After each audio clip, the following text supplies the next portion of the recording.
Project integration management. I have deliberately left this 9th knowledge area. We've been through all of the other knowledge areas: scope, time, cost, quality, communications, human resource, procurement.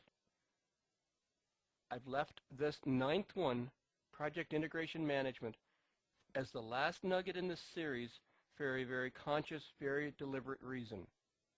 Project integration management is really the summary, the culmination, the final process, the final definition of project management. It covers our complete life cycle. The steps involved with project integration management is defined by the PMP guide. You develop the project charter. You define what it is, what the business requirements are going to be, and you obtain approval to proceed to initiate a project. You develop the preliminary scope statement. You define specifically what is going to be required and how the project is going to accomplish it, how long it's going to take, how much money it's going to cost, and again, you solicit a second level of approval that it's okay to proceed based on the scope statement. With that approval, we go on and we develop the project management plan. How are we going to actually manage the delivery of our project? What is our strategy for scope management, for time management, for cost management, for quality management, for human resource management, and so on? Once we have all of these planning processes in place, we go in and we direct and manage the project execution.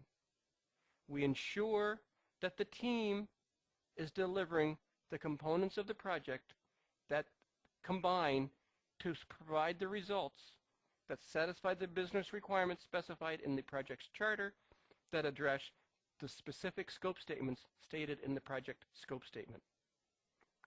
Throughout the execution of the project, we, the project management team, will be monitoring and controlling the project work, ensuring that the project is progressing according to plan, ensuring that the project is on time, on budget, and taking the corrective actions to restore the project to being on time, on budget when there's deviations. Project integration management is integrated change control, ensuring that all changes in the project, however small, however large, are fully integrated into the total project picture. What impact does a change have on scope? What impact does a change have on cost? What impact does a change have on time, on risk, on human resources, on communications? And finally, the last step of project integration management as defined by the PMP guide is closing the project. Project integration management, the 9th of the PMP knowledge areas, is my closing module for this Nugget series on project management, because it fully defines what it is we're going to do as project managers to successfully deliver a project. This is project management.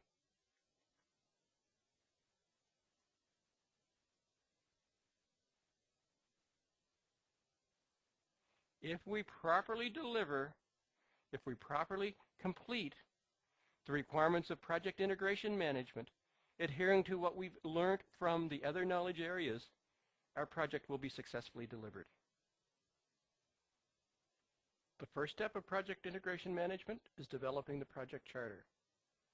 In the project charter, we work with the business, or often the business themselves define the business requirements. We need to define the specific business requirements at sufficient level of detail, at sufficient clarity, that we have a clear definition of what.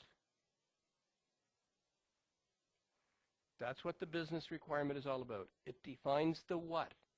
This is what the project must do. This is what the project must satisfy.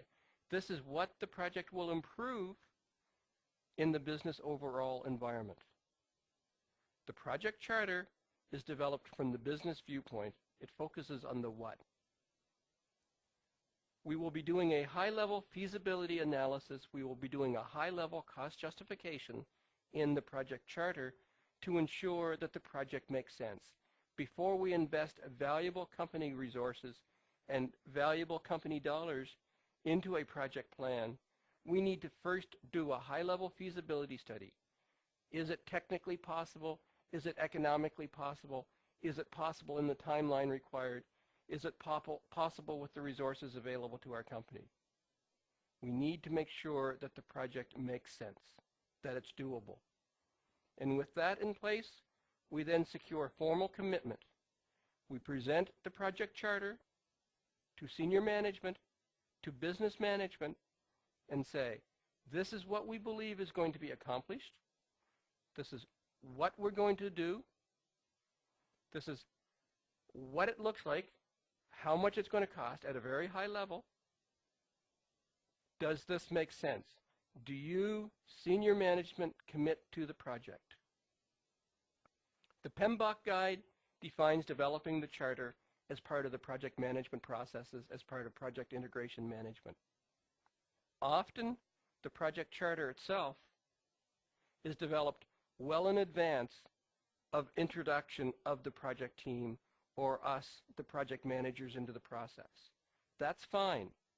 If the project charter is done in advance of our involvement on the project, we simply need to review and validate that the project charter exists. We need to review and validate that the project charter exists, that it's at the right level of detail, and that we have the formal commitment. There's nothing in project integration management that says we must create a project charter. What the PMBOK guide says is we must ensure that a project charter, that a well-defined project charter, that a properly project charter exists, and that we have the formal commitment. And to me, the only way to get formal commitment is with the evasive signature, and that is my signature. You must ensure that people are willing to put their name on this, that they believe with enough conviction that this is the right solution, the right decision, the right approach for our company, that they're willing to put their signature on it.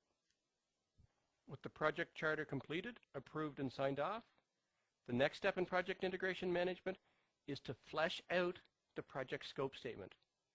Take the project charter, take the business requirements defined in the project charter, and define which or all of the business requirements the project itself will accomplish.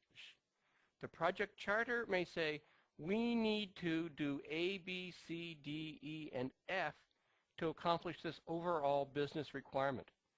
Your project may only be doing B, C, D, and E, A and F, the preliminary part of the business requirement, and F, the last part of the business requirement, may not be involved in your project.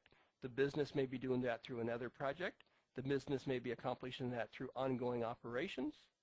The business may be accomplished in that in other ways. Or you may have decided partway through the scoping process that the first and last steps are no longer required as you have more information. The preliminary scope statement defines what the project will accomplish. In essence, in my terminology, it defines what's in the box and what's not in the box. Our project scope statement, my project scope box. Everything inside that box, that's in scope. Or my terms, my problem.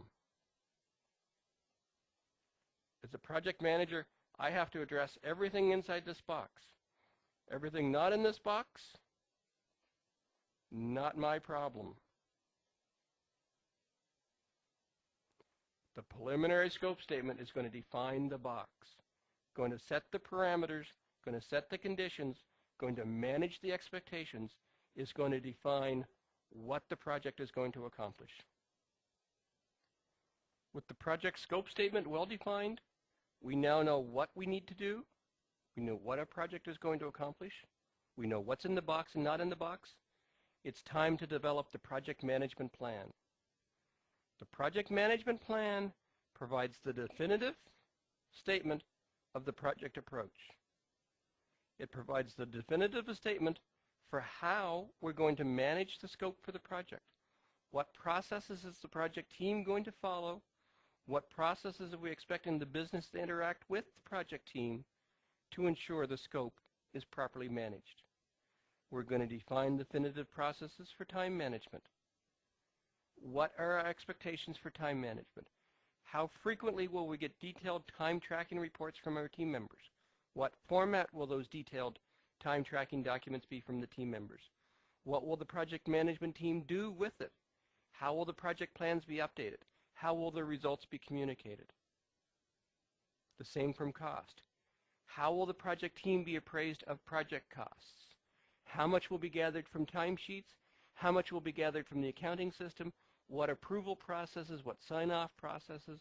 How will all of the costs be accumulated? And how will the project team interact with accounting to manage the project budget? A key component to the project management plan is the quality management plan.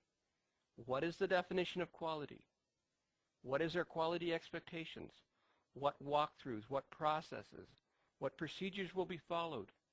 What is the quality acceptance process? Will the project be accepted with 0 faults, with no critical faults and 3 minor faults, with no critical faults and 20 minor faults? What is the quality process? What are the quality expectations?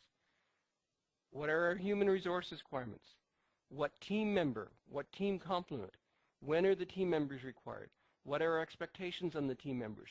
How will the team members communicate? What are the standards and procedures for interhuman interaction within the project team? It's going to define our communications process. What information on what time frame will be communicated to what stakeholders? It's going to identify that you need to communicate weekly detailed status information to the project acceptor. It's going to identify that you need to provide summary project status information to key project stakeholders on a monthly basis. It's going to identify that you need to provide very high-level project information to the complete stakeholder community on a quarterly basis. It's going to define all of the approaches that you're going to use to manage and effectively disseminate project information to the stakeholder community. Absolutely critical is the definition of the risk management process. It's the identification: is this project risk averse, risk neutral, risk seeking? What are the key risks for the project? What strategies are we using to mitigate, to eliminate, to transfer, to avoid the risks? What's the contingency? What dollars? What time reserves are we putting in place to ensure that when risks happen on our project is not going to be a disaster, that our project is prepared for the risks? Proactivity. And finally, the project communications plan is going to define our approach for procurement. What needs to be procured? How are we going to procure it? How much are we going to procure? When are we going to procure it? And how are we going to manage the procurement process? The project management plan is the definitive statement of the project approach. From a PMI PMBOK viewpoint, all plans, all projects must include a project management plan. And the project management plan must address all of our key components to project delivery.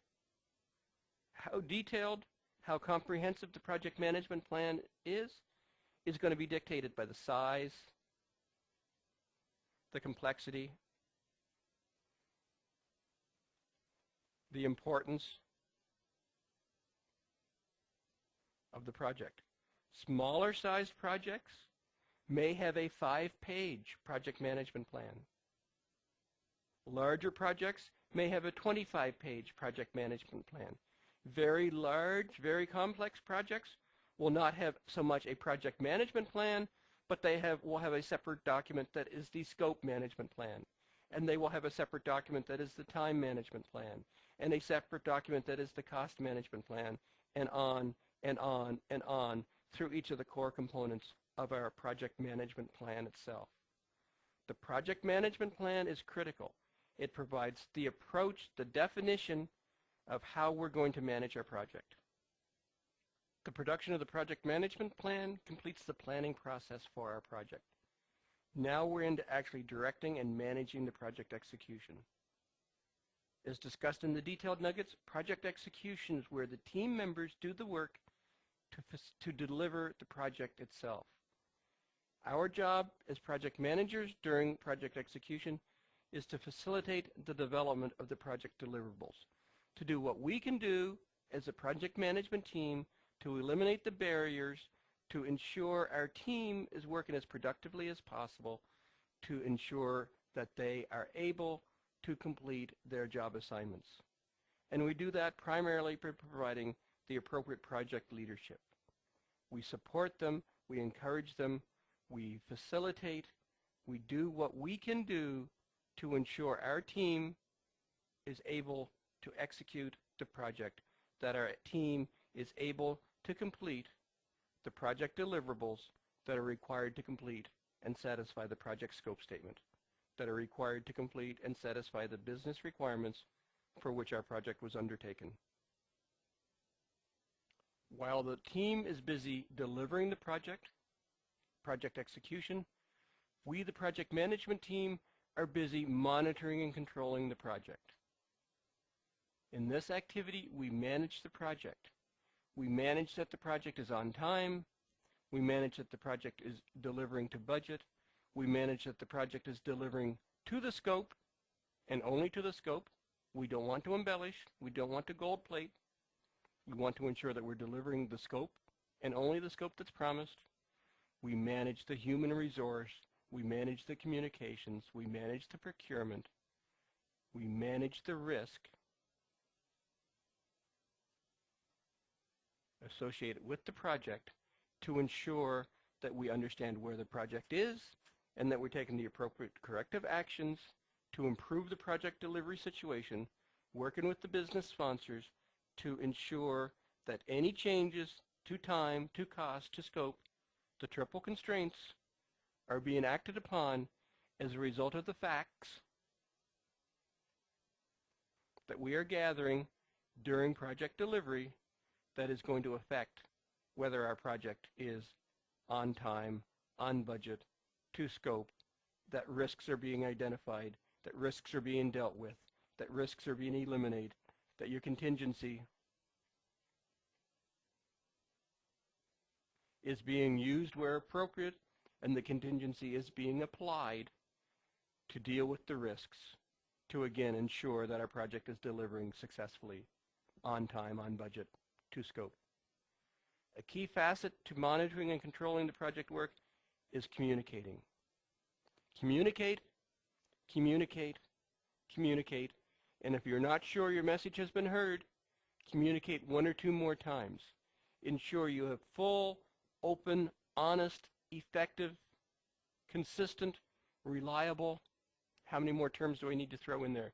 Communication. It's your job. You're the project manager.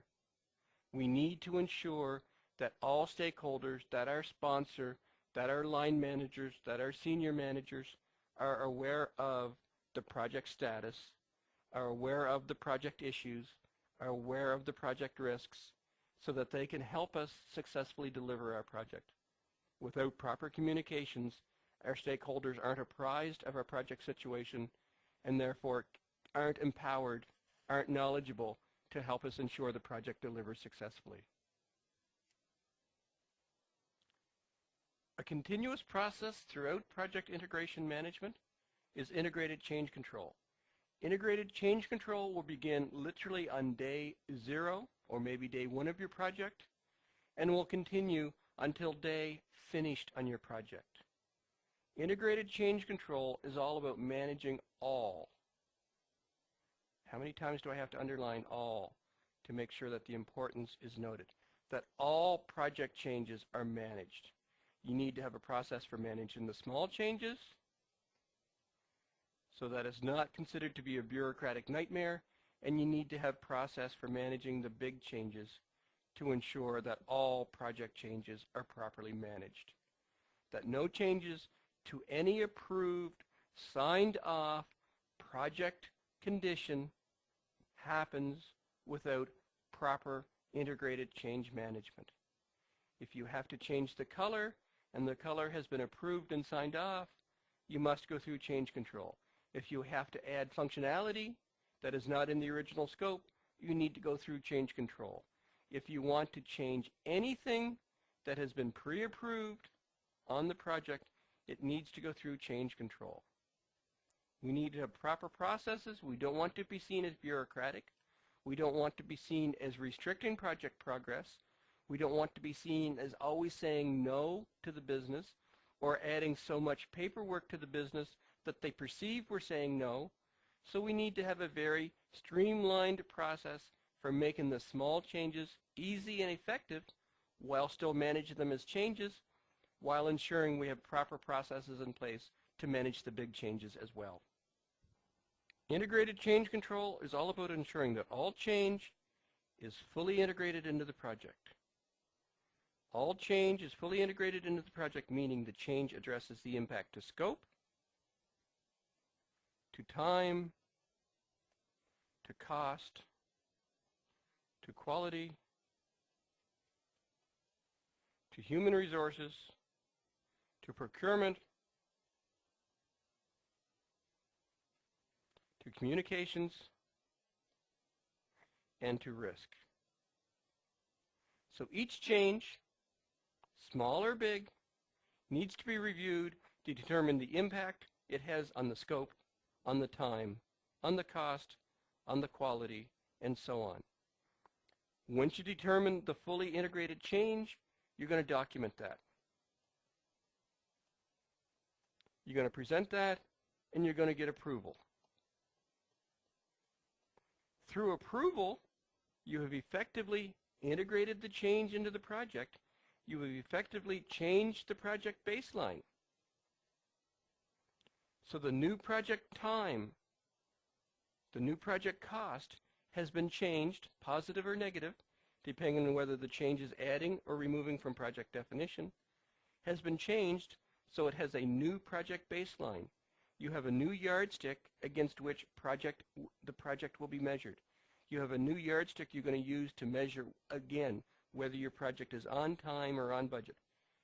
Integrated change control ensures that all change is properly integrated, all components to the project are addressed, it is documented, it is approved, and your project baseline is augmented to include the change. The last step to project integration management is closing the project. Unfortunately, often many projects never get properly closed, or if they do, they only address the first component, which is the administrative component. The physical closing of the books in your company that the project is complete.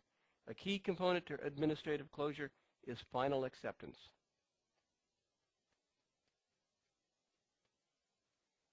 Getting a signature, getting approval from the project sponsor, from your project acceptor, that the project has satisfied their business requirement that we defined way back in the project charter, and that the project has completed, that they no longer have any obligations, that yes, they are happy. If closure happens at all, often it is just the pure administrative closure. Proper project closure, as defined by the PMBOK guide, is much more than that. It will go on to include proper contract closure. If you have procurement aspects open in your project, it's ensuring that all procurement aspects are closed, that the contracts are closed with your suppliers and your vendors, that property is returned, that payments are made, that holdbacks and warranties are properly applied, that all the terms and conditions for your external third-party procurement are properly closed off and finalized for your project.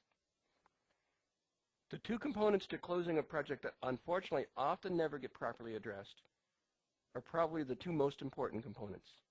The first of these is archiving of the project assets. Your project has produced a lot of materials, a lot of working papers, a lot of interim documentation.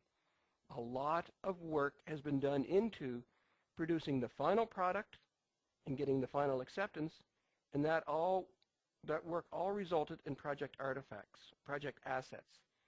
As part of proper project closure, these artifacts, these assets should be archived, put into some kind of, I'm going to use the word permanent storage, that is going to allow future projects, future members of your organizations to go back and say, hey, that project that Steve did 2 years ago, it produced a system test plan. I hear that was a really good system test plan. I'd like to get a copy of it. Without proper archival of the project assets, no one has a clue where that system test plan will be. And again, yet another project in your company is starting out with a blank piece of paper as opposed to having a tried, proven, reliable, quality asset that they can reuse and reapply. And the final component to closing out the project is harvesting of the lessons learned. What did we learn from this project? What did we do well? What would we like to repeat? What mistakes did we make? How would we avoid making them in the next project? Harvesting of the lessons learned and distributing those lessons learned throughout your organization is vital to ensure your project management processes and your organization in general progress and improve. You need to share. You need to improve. You need to add professionalism to the project management processes in your company. This nugget concludes this series on project management and preparing for the PMP exam. I've selected project integration management as the final nugget because it summarizes what project management is all about. Project management is all about initiating the project, developing the project charter, ensuring that we have a full, firm understanding of what the project expectations is, what the business wants from our project. Project management is all about developing the preliminary scope statement and developing the project management plan. It's planning the project to ensure that we have a full, comprehensive strategy for successfully delivering the project. Once we have a proper plan in place, we bring in the project team and they execute and deliver the project. They complete the project deliverables. They address, they complete, they produce the results that the business is looking for. During the execution of the process, we monitor and control the process to ensure that the project is delivering on time, on budget, to customer satisfaction, and we take the appropriate corrective actions to correct the project when there are deviations from the original plan. Project management is all about integrated change control to ensure that all changes are properly documented and that all changes are fully implemented, fully integrated into the total project picture. And then finally, project management is all about closing the project to ensure that we've archived the project, that we've gained final approval and final acceptance, we've closed out all of our third-party procurement processes, we've archived our records, and we've harvested our lessons learned. Project integration management, project management is all about doing the right things to ensure that we're delivering the right product to our business at the right time, at the right price. With the information that you've gathered from this Nugget series, I'm confident you will be very successful going forward as project managers, and I'm confident you will be very successful going into the project management exam, and that you will be certified as PMP project management professionals. Thank you and well done. This concludes our nugget on project integration management. I hope this video has been informative for you, and thank you very much for viewing.